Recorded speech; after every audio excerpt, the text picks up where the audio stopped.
Welcome to Zisodel TV. Kindly subscribe, share, and like for latest updates and news. Thank you very much. Subscribe to this channel. You see, there are so many Nigerians who still don't understand the way we operate. Post, okay? We love you guys. NNPP is not taking votes from either APC or PDP.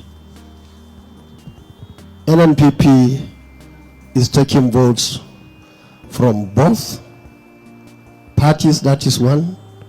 Secondly, people who are not voting at all, or people who are just to start voting in 2023. I'm happy to say today, based on our understanding, NNPP is the only growing party. The two parties, based on our own analysis, have nothing to tell Nigerians that is new. And this, my brother, who I believe is going to speak next, please hold Southeast very well.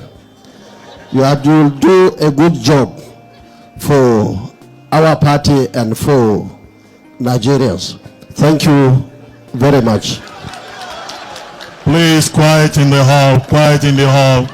Please remember you are on